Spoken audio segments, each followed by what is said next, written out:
Hi everyone. Today I'm excited to present my project that I've done for the Altair Datathon.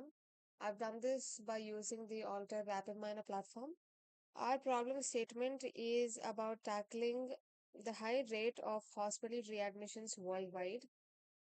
That is where patients are readmitted within 30 days of discharge.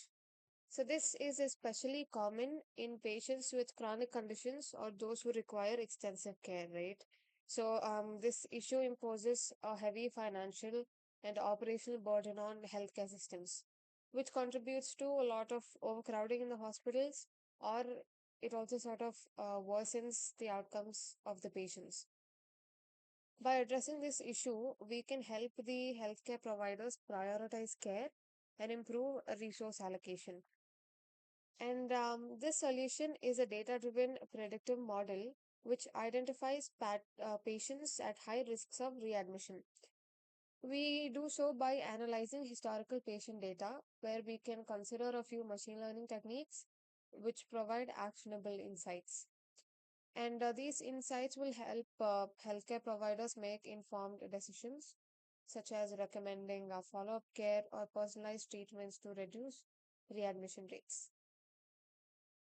For the dataset, we've used a hospital readmission dataset from Kaggle. And some of the key attributes of the dataset include age, time in hospital, number of lab procedures, etc. These attributes are extremely important because they reveal patterns which affect the likelihood of readmission. For example, if you take chronic conditions like diabetes, they are strongly linked to readmission risks. And we'd be dividing our approach into six main steps. First one would be data pre-processing, where you load the data set, handle missing values, and convert categorical data to numerical. Otherwise, normalize the data set. And then we'd be doing data exploration, where we analyze the data structures and identify the key patterns or main trends in the data. And the third step would be model selection, where we choose a specific machine learning technique. And for this case, we'd be using a decision tree model. And then we'd set up the model to predict the readmitted column. After that, we'd have to train our model with our prepared data set by feeding our data to the model so it can learn patterns or any sort of correlations between the input features or the target variable. Fifth step would be model evaluation, where we'd be assessing the model's performance by evaluating its recall, precision, F1 score, or accuracy. Last one would be making predictions and displaying the results alongside the actual readmission values for further analysis. This is the process flowchart that I've done using the RapidMiner platform, which I'll be showing it to you in a while. So this is how the whole platform looks, right? So you can drag and drop a lot of features from here. Firstly, you can import our data set through this button. And as you go, you can search for a few operators, let's say numerical to binomial. You can just take that and drag it here. If you don't wish to have this here, you can use the delete option. So, according to our approach, which was divided into six steps, we can do so by a simple drag and drop here, and all these nodes would be connected to the next operator. For example, we've taken the split data operator here, where it splits our data set into multiple parts. Here we've divided that into two partitions. One would be for training the model, and one would be for testing the model.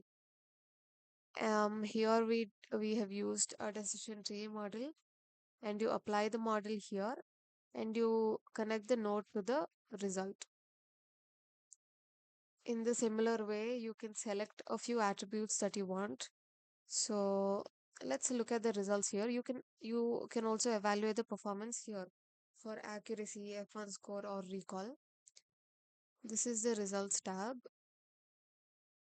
Um, these are the attributes I have chosen. These would be the most important for us to evaluate and predict the values.